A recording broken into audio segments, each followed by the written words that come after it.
MacGyver goes cruising. These windshield wipers were not wiping off the glass.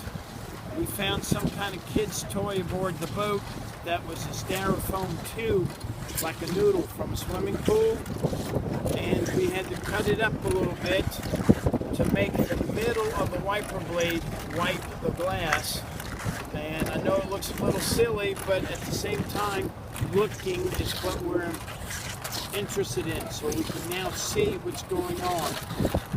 So if you're going cruising and things don't work, do like Apollo 13. Dig into your trick bag and figure out what you can make work until you can get the right parts installed.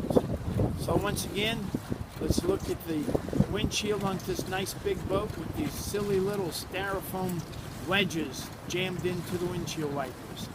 If you want to learn more about cruising, fixing your boat properly, join us for some of our maintenance seminars in Vero Beach, Florida.